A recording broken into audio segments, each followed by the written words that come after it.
I'm Sarah Martinez, and at 28, I was living my dream of becoming a surgeon. Well, almost. I was in my final year of medical school, maintaining top grades while working part-time to support myself. My parents had made it clear early on that my education was my responsibility, unlike my younger sister Emma's ventures, which always seemed to deserve their full financial backing. I still remember the day everything changed. I was studying for my neurology finals in a library surrounded by medical textbooks and empty coffee cups when my phone buzzed with multiple messages from my mom. Family emergency. Come home now. My heart raced as I packed up my books. In a medical student's mind, emergency usually means something serious. I rushed to my parents' house, mentally preparing for whatever medical crisis might await. But what I found was far from a medical emergency. The living room was filled with fashion magazines, fabric swatches, and business plans scattered across every surface. My sister Emma, 24, sat in the center of this chaos, eyes red from crying, while our parents hovered around her like concerned satellites. "Finally, you're here," Mom said, not even looking up from the papers she was reviewing. "We need to discuss something important." I noticed Dad sitting quietly in his usual armchair, that familiar look of resigned agreement on his face. He'd long ago learned it was easier to go along with Mom and Emma's schemes than oppose them. "What's the emergency?" I asked, still catching my breath from rushing over. "Is everyone okay?" "No, everything is not okay," Emma sobbed dramatically. "My dreams are falling apart, and you're the only one who can help me." I should have known. In our family, Emma's dreams had always taken precedence, especially over mine. Since childhood, she'd bounced from one passion to another. Dancing, painting, singing, acting, and our parents had funded every single endeavor, while I worked summer jobs to buy my own school supplies. "Your sister has an amazing opportunity," Mom began, using that tone that always preceded an unreasonable request. "She's been offered a space in the new downtown shopping center for her fashion boutique. It's the perfect timing and location. But what?" I asked, already dreading the answer. "But I need help managing it," Emma interrupted. "I need someone with a head for numbers and organization. Someone who can handle the business side while I focus on the creative aspects." I looked at them incredulously. "And you called me away from studying for my finals for this?" "Sarah, this is serious," Mom insisted. "This is your sister's future we're talking about. She needs you." "I'm in medical school," I reminded them. "Final year. Remember? Working toward becoming a surgeon." "That's exactly what we need to discuss," Mom said, her voice taking on that manipulative sweetness I knew too well. "We've been thinking, maybe it's time to reconsider your career path." The room seemed to tilt slightly. "Reconsider my career path? What exactly are you suggesting?" "Medical school is so long and expensive," Emma chimed in. "And you're always studying, always stressed. This could be good for you too. We could be business partners." "You want me to drop out of medical school?" I asked, my voice barely a whisper. "After 4 years? When I'm this close to finishing." "It's not dropping out," Mom corrected quickly. "It's choosing a different path. A path where you can help your sister achieve her dreams. Family should come first, Sarah." I looked at my father, hoping for support, but he just shifted uncomfortably in his chair. Classic dad, avoiding conflict at all costs. "This is insane," I said, standing up. "I'm not dropping out of medical school to run Emma's boutique." "But I need you," Emma wailed. "I can't do this alone. The bank won't even give me a loan without someone with business experience co-signing." And there it was, the real reason they wanted me involved. I worked part-time as a bookkeeper throughout college to support myself, and they knew I had excellent credit and savings. "So you don't just want me to drop out, you want me to risk my financial security too?" I asked, feeling a familiar anger rising. "It's not a risk," Mom insisted. "Emma's designs are amazing. This store will be a huge success. We just need you to help get it started." I looked around at the fashion sketches scattered across the room. They were nice enough, but Emma had never completed any formal fashion training. Her experience consisted of customizing clothes from thrift stores and posting them on social media. "Have you even made a business plan?" I asked. "Calculated startup costs, projected revenue?" "That's what we need you for," Emma said brightly.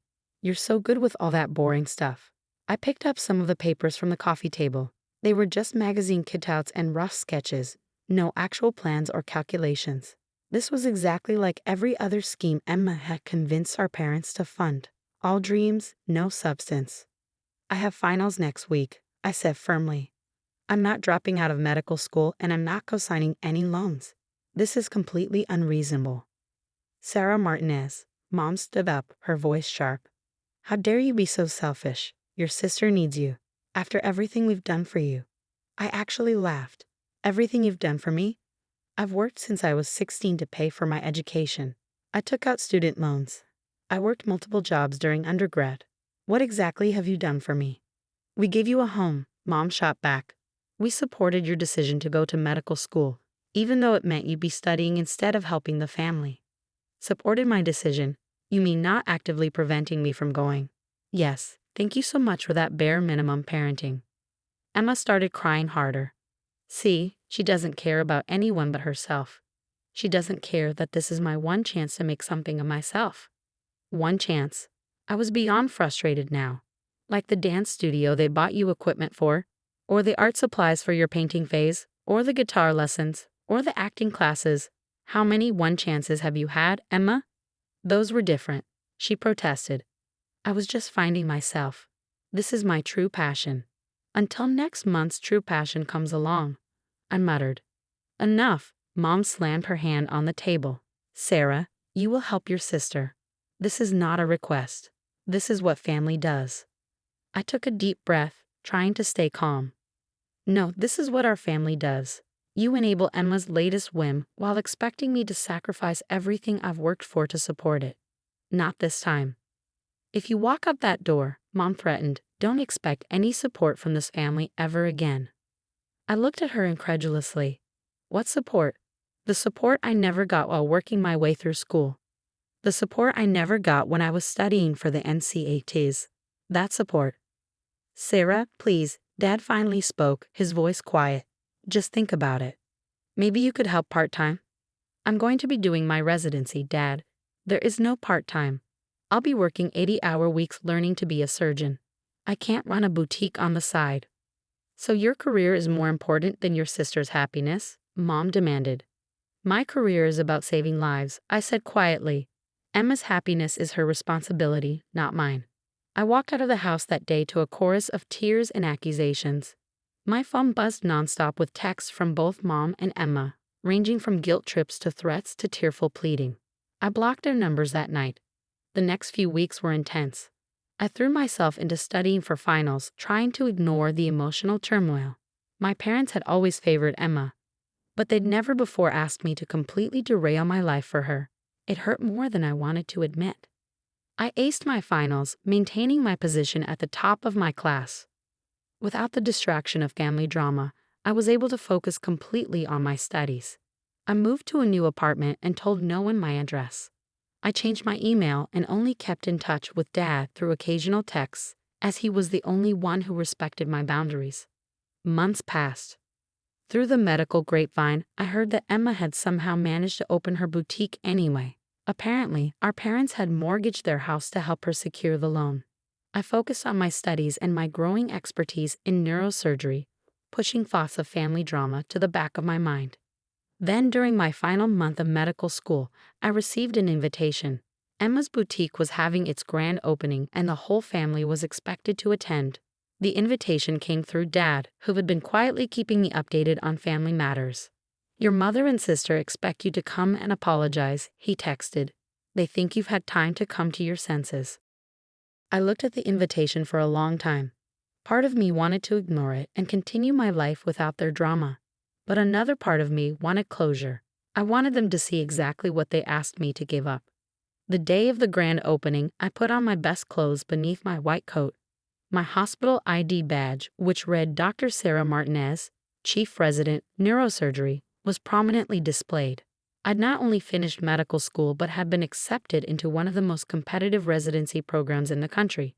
I walked into the boutique just as Emma was making her opening speech. The small store was crowded with family friends and local fashion enthusiasts.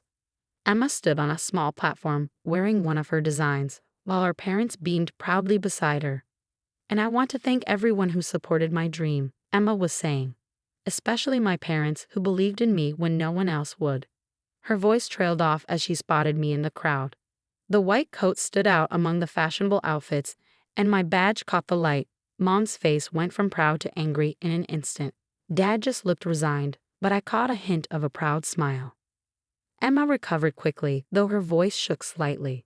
As I was saying, this boutique represents everything I've worked for. I didn't stay for the whole speech. I'd made my point just by showing up. As I turned to leave, I heard Mom's heels clicking rapidly behind me. "How dare you show up like this?" she hissed, grabbing my arm. "Trying to steal your sister's spotlight on her big day." I gently removed her hand from my arm. "I came because Dad asked me to. I'm not here to steal anyone's spotlight. I'm here as myself, a doctor, which is what I always wanted to be." "You could have had a successful business with your sister," she insisted. "Instead, you chose to be selfish." I looked at her sadly. "No, Mom, I chose to be myself. Emma got to choose her path, and I chose mine. That's not selfish, that's fair." As I walked out of the boutique, I felt lighter somehow. I'd stood my ground, achieved my dreams, and shown them exactly what they asked me to give up. My pager buzzed. The hospital needed me for emergency surgery. Real life was calling, and I had patients who needed me. 6 months later, I heard through Dad that Emma's boutique was struggling. The initial excitement had worn off, and she was having trouble maintaining inventory and managing costs. She'd already asked our parents for more money, twice. But that wasn't my problem anymore. I was busy saving lives, one surgery at a time, exactly where I was meant to be. 1 year into my neurosurgery residency, I was thriving. Long hours, challenging cases, and constant learning. It was everything I'd worked for. My attending physicians praised my skill and dedication, and I was already being mentioned as a strong candidate for chief resident in the coming years. Then, on a rare quiet evening at the hospital, my father showed up at the nurse's station, looking worried. "Dad, what are you doing here? Are you okay?" I asked, quickly scanning him for any signs of illness. "I'm fine, Sarah, but we need to talk," he said, his voice heavy with concern. "Is there somewhere private we can go?" We found an empty consultation room, and my stomach tightened as I watched him nervously fidget with his wedding ring, a habit he'd had for as long as I could remember when delivering bad news. "Your mother and I, we're losing the house," he finally said. "The bank is foreclosing." I sat down slowly. "Because of Emma's boutique loans." He nodded. "The business isn't doing well. Your sister, she's not as committed as we thought she'd be. She's barely at the store anymore. Says she's creatively blocked. Your mother's been trying to run it, but Mom doesn't know anything about retail management," I finished for him. "We've gone through our savings, maxed out credit cards. The store is hemorrhaging money, and now we can't make the mortgage payments." He looked at me with desperate eyes. "Sarah, I know we have no right to ask, but—" "You want money," I said flatly. "Just a loan," he pleaded. "Once the store picks up." "Dad, stop." I held up my hand. "The store isn't going to pick up. Emma's not suddenly going to become responsible. This is the same pattern we've seen her whole life. She starts something, gets bored, and moves on, leaving everyone else to clean up her mess." "She's your sister." "Yes, she is. And you're my father, and I love you. But I'm a resident, Dad. I make barely enough to cover my own expenses and student loan payments. I can't bail out a failing business." He slumped in his chair. "We'll lose everything."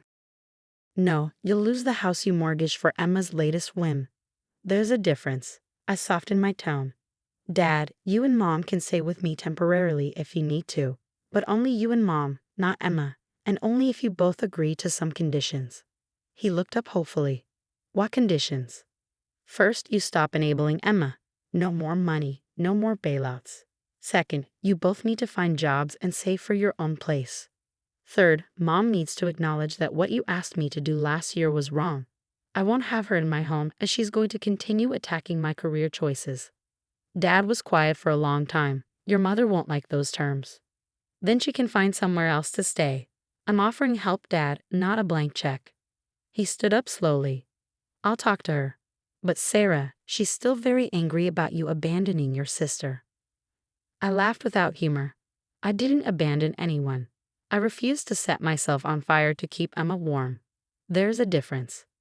After Dad left, I threw myself back into work, trying not to think about my family's situation. But 3 days later, my phone lit up with a text from an unknown number. How dare you make demands when your family needs help? After everything we've done for you, this is how you repay us. By watching us lose our home. Emma. Of course she'd gotten a new number to bypass my block. I typed back. I offered Mom and Dad a place to stay with reasonable conditions. That's more than generous considering the circumstances. Her response came quickly. They're your parents, you can't make conditions. And what about me? Where am I supposed to go? You're an adult, Emma. Figure it out, like I had to. I blocked her new number and went back to my patients, but the situation wasn't over. A week later, I was coming off a 36-hour shift when I found my mother sitting in a hospital lobby. She looked older than I remembered, worry lines etched deeply around her mouth. Mom, what are you doing here? We need to talk about your father's message, she said, standing up. These conditions of yours. I was too tired for this. Mom, I just finished a marathon shift. I've been in surgery for most of it. Can this wait? No, it cannot wait. We're about to be homeless and you're playing power games. Several people turned to look at us. I guided her to the same consultation room where I talked with Dad. They're not power games, Mom. They're boundaries. I'm offering you and Dad a safe place to stay while you get back on your feet. That's not nothing. And what about your sister? You'd leave her homeless. Emma is 25 years old. She got herself into this mess by convincing you and Dad to risk everything on her dream. She can get herself out of it. Mom's face hardened. I always knew you were jealous of her creativity, her spirit. Jealous? I interrupted. Mom, I'm a neurosurgeon. I save lives. I'm not jealous of Emma's spirit. I'm angry that you and Dad might lose everything because you can't see her for what she is, irresponsible. How dare you? Your sister is an artist. No, Mom. Emma is a dreamer who's never had to face reality because you and Dad always cushion her falls. Well, you can't cushion this one. The business is failing. The house is being foreclosed. These are consequences. And you're enjoying this, aren't you? Seeing your sister fail? I looked at my mother, really looked at her. No, Mom. I'm not enjoying any of this, but I'm also not responsible for fixing it. My offer stands. You and Dad can stay with me under those conditions. Take it or leave it. She stood up, straightening her jacket with shaking hands. We'll leave it. I'd rather live in a shelter than accept help from someone so cold-hearted. That's your choice, I said quietly. But Mom, when you're ready to see the reality of this situation, call me. She walked out without another word. I sat there for a long time, my exhausted mind spinning. Finally, I pulled out my phone and texted Dad. Mom just came to see me. I'm sorry, but the offer stands as is. I love you. His response came hours later. I understand. I love you too. 2 weeks later, I heard through hospital gossip that Emma's boutique had closed permanently. A colleague who lived near my parents said there was a for sale sign in front of their house. I did reach out. Sometimes love means letting people face the consequences of their choices. Then, on a cold Sunday morning, as I was preparing for another long shift, my doorbell rang. My father stood there, a single suitcase at his feet. Your mother's staying with Emma at her friend's place, he said quietly. I'd like to accept your offer, all conditions. I helped him bring in his suitcase. What made you decide? He sat heavily on my couch. I watched your mother empty our retirement account to buy more inventory for the store, even after Emma stopped showing up to work. I watched our life savings disappear into this black hole of following dreams. And I realized we did this. We created this situation by never expecting Emma to grow up. I handed him a cup of coffee. And Mom, she's still convinced this is all temporary, that Emma's going to turn things around. He sighed. I can't do it anymore, Sarah. I can't watch everything we built disappear because we can't say no to your sister. You can stay as long as you need, Dad. We'll figure this out. He looked around my apartment, his eyes landing on my medical textbooks, my laptop with patient files open, my scrubs hanging by the door. I'm sorry, he said suddenly. I'm sorry we asked you to give this up. Watching you these past 2 years, seeing what you've accomplished, we were wrong. So wrong. I felt tears prick at my eyes. Thank you, Dad. That means a lot. Life with Dad settled into a surprisingly comfortable routine. He found a job as an office manager at a local accounting firm, and true to his word, he started saving for his own place. More importantly, he began setting boundaries with Mom and Emma, refusing to give them money or entertain their schemes. Mom didn't take it well. She called constantly, alternating between guilt trips and angry tirades about how Dad had abandoned her, just like I had abandoned Emma. But Dad stood firm, and I watched him grow stronger, more confident as he learned to say no. 6 months into this new arrangement, I was in the middle of a complex tumor removal when a nurse tapped me on the shoulder. "Dr. Martinez, your sister is in the emergency room." My hands remained steady on the surgical instruments. "Is it life-threatening?" "No, she's having what appears to be an anxiety attack. She's demanding to see you." "Then she can wait until I'm finished here. This patient's brain is literally in my hands." 3 hours later, after successfully completing the surgery, I made my way to the ER. Emma sat on a bed, looking dramatically disheveled, while Mom hovered nearby. "Finally," Mom exclaimed. "We've been waiting for hours." "I was in surgery," I said, picking up Emma's chart. "Removing a brain tumor. Doing my job. Your sister needed you." "The ER doctors are perfectly capable of handling anxiety attacks." I turned to Emma. "What brought this on?" Emma burst into tears. "Everything's falling apart. The landlord is evicting us from Sarah's friend's place because we can't pay rent. Dad won't help, you won't help. I can't sleep. I can't eat." "Have you looked for a job?" I asked, scanning her vitals. "A job?" She looked offended. "I'm an artist. I can't just work some ordinary job." "Actually, you can. And you should. Your vitals are normal, by the way. This is anxiety, not a medical emergency." "How can you be so cold?" Mom demanded. "Your sister is suffering." "Yes, she is," I agreed. "She's suffering the consequences of her choices.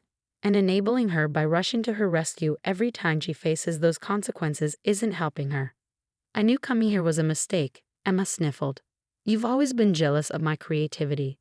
"Emma, stop." I put down her chart. "This isn't about creativity or jealousy. This is about growing up and taking responsibility for your life. You're 25 years old. It's time." "We've lost everything because of you," Mom shouted. "If you had helped with the boutique." "No," I cut her off firmly. "You lost everything because you mortgaged your house to fund Emma's latest whim. That was your choice. Just like it was my choice to stay in medical school instead of dropping out to run her business." A nurse poked her head in. "Dr. Martinez, your next surgery is being prepped." "I'll be right there." I turned back to Emma and Mom. "The ER doctor will discharge you soon. Emma, I suggest you look for a job, a real job. Any job." "Mom, I suggest you do the same. My offer still stands. You can stay with me and Dad under the same conditions he accepted. Otherwise, this is the last time I want to be called away from actual medical emergencies for family drama." As I walked away, I heard Mom start to cry, joining Emma's sobs. It hurt, but I kept walking. Sometimes being a doctor means making hard choices, whether with patients or with family. That evening, I told Dad about the ER incident over dinner. "They're running out of options," he said quietly. "Sarah's friend is evicting them, and they have nowhere else to go."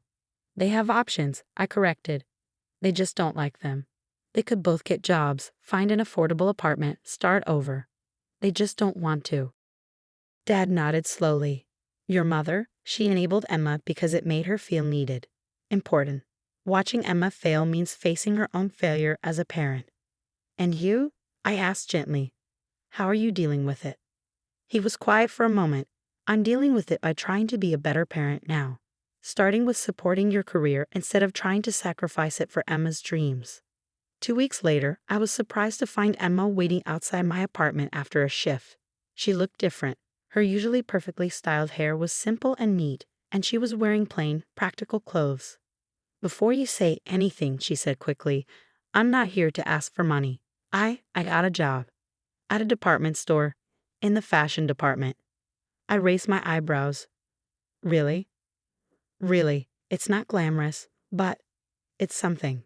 And they're going to train me in visual merchandising." She shuffled her feet. "I also found a room to rent with some other girls. It's small, but it's a start." I finished for her. "That's good, Emma. Really good." She looked up at me, tears in her eyes. but different this time. Not the usual dramatic sobs. I'm sorry, Sarah. I'm sorry we asked you to give up your dreams for mine. Watching you in the hospital that day, seeing you as a real doctor, I finally understood what we were asking you to sacrifice. I felt my own eyes getting wet. Thank you. That means a lot. Mom's still living in denial, she continued. She keeps talking about new business ideas, ways to restart the boutique. But I think I need to learn to stand on my own first, like you did. I hesitated for a moment, then made a decision. Would you like to come up for coffee? Dad's home, and I think he'd like to hear about your new job. Emma's face lit up. Really? You let me? You're making real changes, Emma. That deserves support. As we walked up to my apartment, I realized something had shifted. For the first time in our adult lives, Emma and I were having a conversation as equals, not as the responsible sister and the spoiled one. It wasn't perfect, and we had a long way to go, but it was a start. Dad's face when he saw Emma was a mix of caution and hope. But when she told him about her job and her new apartment, showing him her employee badge and rental agreement, he broke into a proud smile I hadn't seen in years. It's not much, Emma said shyly, not like being a brain surgeon. 5 years later, I stood in the surgical theater, completing my final procedure as a resident. My hands moved with practiced precision as I closed up the patient's skull, the familiar motions now second nature. In the observation deck, I knew my father was watching proudly. He hadn't missed a single one of my major surgeries since he moved in with me. The past 5 years had brought massive changes to our family. Dad found a job as an accounting clerk and had been steadily rebuilding his life. He moved into his own apartment 2 years ago, though he still came over for dinner twice a week. We'd grown closer than ever, our relationship healing as we both learned to set healthy boundaries. Mom and Emma had taken a different path. They bounced between friends' homes for a while before eventually settling into a small apartment in another city. Mom found work as a receptionist, but she still sent money to Emma whenever she could, enabling my sister's latest ventures, though on a much smaller scale now. As I walked out of the OR, having successfully completed my final surgery as a resident, my phone buzzed with a text from Dad. Brilliant work, Dr. Martinez. Dinner tonight to celebrate. I have news. Over dinner at my apartment, Dad couldn't stop smiling. I've been approved for a mortgage, he announced. It's a small house, but it's mine. No loans for anyone else's dreams this time. Dad, that's wonderful. I hugged him tightly. I'm so proud of you. I couldn't have done it without you, Sarah. You showed me what real strength looks like. He paused, his expression turning serious. Your mother called yesterday. My fork stopped halfway to my mouth. Oh. She asked if she could come to your graduation ceremony next month, when you receive your fellowship appointment. I was quiet for a moment, and Emma. No mention of Emma. I think she's finally starting to understand some things. He reached for my hand. She's been in therapy for the past year. She didn't want anyone to know. I processed this slowly. What do you think? I think she's trying, really trying this time, but it's your day, Sarah. Your decision. After a sleepless night, I sent my mother a text. You can come to the ceremony. We should talk first, though. Coffee next week. The coffee shop meeting was awkward at first. Mom looked older, more subdued, but there was something different in her eyes. A clarity I hadn't seen before. I'm sorry, she said before I could speak. I'm sorry we tried to force you to give up your dreams for Emma's. I'm sorry we didn't support you the way we should have. Therapy has helped me see things differently. And Emma? I asked cautiously. Emma is Emma, she sighed. I'm learning to let her make her own choices and face her own consequences. It's not easy. It never is, I agreed. But it's necessary. The day of my graduation ceremony arrived bright and clear. As I stood at the podium, accepting my fellowship appointment in pediatric neurosurgery, I saw my father beaming in the front row. Next to him, my mother sat quietly, tears rolling down her cheeks, proud tears this time, not manipulative ones. That evening, at the small celebration dinner Dad had organized, Mom handed me an envelope. It's not much, she said softly, but I've been saving. I know it doesn't make up for the past, but inside was a check, not a large amount, but I knew it represented months of saving from her receptionist's salary. More importantly, there was a card that read, To my daughter, the doctor, I'm sorry it took me so long to see your light. Love, Mom. Later that night, alone in my apartment, I received a text from an unknown number. Congratulations, sis. I heard about your fellowship. You were right. About everything. I'm getting help now. Maybe someday we can talk. Emma. I smiled slightly as I saved the number. Maybe someday, I replied, one step at a time. As I looked out the window at the city lights, I thought about the journey that had brought me here. Sometimes standing firm isn't about being cold or unfeeling. It's about believing in yourself enough to protect your dreams. Sometimes tough love isn't about punishment. It's about allowing people to grow through their own challenges. My family wasn't perfect. We probably never would be, but we were learning, growing, and healing in our own ways. Mom was learning to love without enabling. Dad had found his strength. Emma was finally facing reality. And me? I was exactly where I was meant to be, saving lives, one surgery at a time. The next morning, as I put on my white coat and headed to my first day as a fellow, I caught sight of my reflection in the hospital windows. Dr. Sarah Martinez, pediatric neurosurgery fellow. The scared medical student who had once been asked to give up her dreams was gone, replaced by a confident surgeon who knew her worth. My pager buzzed, emergency surgery. As I hurried toward the OR, I smiled. This was my dream, my path, my choice, and I wouldn't have it any other way.